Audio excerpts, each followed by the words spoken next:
Welcome. Today we're in the crown chakra, last chakra.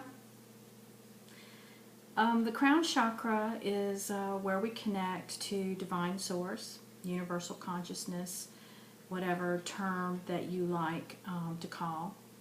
That's what it is. It is this connection that allows us to feel our oneness, to experience oneness in our temporary human bodies.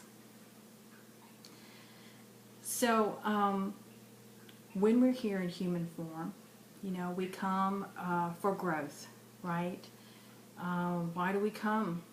Why do we decide to be human? Why?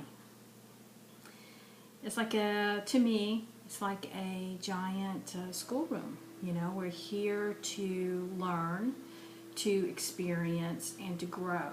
And this growth and expansion is necessary. Energy never ceases. It only transforms and changes, right? So this is our way of expanding, growing, developing, transforming. So this is why we're here, in my opinion, in the human body schoolroom.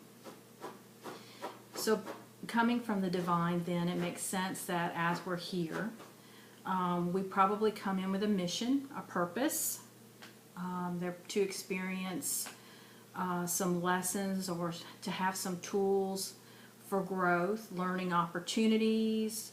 All of this come into play. But to a greater extent, even though we may come in with this requirement, or this goal for this lifetime, how we create it is up to us. That's why thoughts and feelings, attitudes, belief systems are so important, because we're co-creating, right? And we are here with the understanding and accepting the responsibility that we are co-creating. And we have to own, what's ours to own, too. That's part of it. We come in sometimes with certain contracts, meaning that we have connections with others. Maybe they're in our soul family. That maybe we're going to mirror something for them in this lifetime so that they can have an experience. Maybe they're here to mirror something for us so that we can have an experience. So there are things that come into play in this.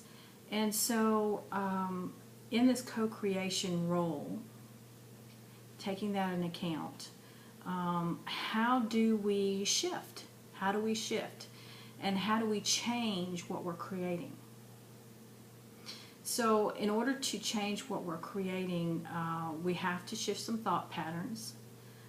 We have to actively choose our thoughts, meaning, we can't get stuck in the low road. We have to catch ourselves when we're doing that, choose to stop it, and turn it around. Think of a higher vibration.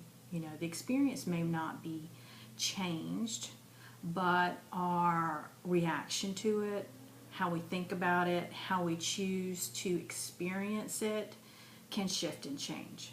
Okay? So in doing that, many people nowadays are using affirmations, which are wonderful. The only problem with affirmations is, if you have come in with a particular goal, contract.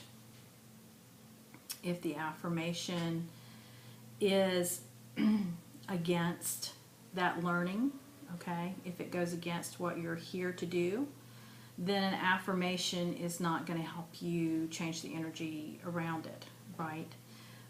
You're here to experience what you chose to be here to experience. But affirmations are a wonderful tool to shift your thinking and, in divine order, bring about change. I've mentioned this author before. Her name is Tosha Silver, and she wrote a wonderful book on this, and it's called Outrageous Openness. And basically, affirmations work wonderfully if you can phrase them in a way that allows divine order and divine timing, meaning, you know, be an open-ended statement, not a closed-ended, you know, and we've talked about this before. So I wanted to share with you just a couple of affirmations that I found helpful, and in hopes that you can kind of get a better understanding of what I'm talking about with phrasing, and to leave it open so that the divine can step in and assist you in creating change for your best and highest good. So let's look at relationships. Who's not had a relationship that ended badly? And there are a lot of thoughts that go through your head. So let's choose an affirmation to kind of help us acknowledge that feeling, turn it around to be a higher vibration, and call in something good that will support us. So we might say, and this is Tosha's, let me release my karma with John Doe by forgiving him and myself. Free me from anger and resentment. You alone are my complete source for abundance. My finances are fully wrapped in divine order.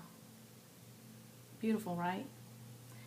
So that's something that we could use in a relationship, at the ending of a relationship, to kind of acknowledge and try to release. And it's a blessing upon the other person. Blessings aren't just one way, they're both ways. So you're also receiving a blessing. And that's just a beautiful way to bring in some positive energy that can sustain and assist you in taking your next steps. So what if, you know, one mishap after the other, and you know, you really are needing to have something come in that will support you. It's just been, you know, like one disaster after another, right? So you could say something like, I am now guided to the right whatever at the right time. It is already handled. Because in this statement, see, you're surrendering to the divine. You're saying, I can't, but I can give it to you, and I trust that it's going to be fulfilled. So that's your affirmation. So you would say that instead of, right, going to that place of worry and anxiety. You would see that as a negative expense of your energy. And so instead you would say this affirmation. Oh, I love this one. Okay. Because, like, sometimes I have a difficult time knowing what direction I want to go into, you know, which one to go. Please show me your divine will in this matter, and send me a clear sign that gives the proper direction. And if for some reason I'm about to head off in the wrong direction, please stop me. Love that one. Use it a lot. And the other just nice one for just things that come up, you know, daily. Okay, instead of hanging out in that negative energy of worry and anxiety, is, you know, let things happen as they are meant to, in the highest way for all involved. So again, you know, with these affirmations, we're acknowledging that we don't have the 360 viewpoint the divine does, that we are in our human form, and, you know, can fall into using our energy for worry and anxiety, which is a negative expression. But we can develop awareness, we can shift it, We can put it in an affirmation and allow the divine to come into our lives and surrender and trust that what is needed is going to come forward for us. The more positive we exude, right, the more positive we attract. So in acknowledging, you know, when we're fixing to go to the wrong side of town, which is the negative expressions, if we can stop that, have awareness that it's happening, and choose a supporting affirmation statement, and simply trust in the power of the divine to guide you, it can shift you out of that worry and anxiety and actually put forward that positive vibration that you really want, because you want that positive return to you. That's what you want to get back. That's what you want in your life, and that's what's going to support you. I want to thank all of you for going on this journey with me. And I think it's important that I say, you know, since we're closing, that you know, I have the highest respect for traditional Western medicine. You know, I'm an RN, and I absolutely believe in, you know, our medical people and healers. But I also think there's a part that hasn't been addressed in Western medicine, which is taking responsibility for our health from an energetic viewpoint. And so if you're having a physical symptom or illness, please seek the appropriate medical care. Okay, that's step one. You want to make sure that your body's going to be supported. Okay, then take the time and review it and look and see if there might be an energetic cause behind it. Thank you. Much love, and please give me some feedback and let me know how you enjoyed healing into wholeness using the chakras. Bye.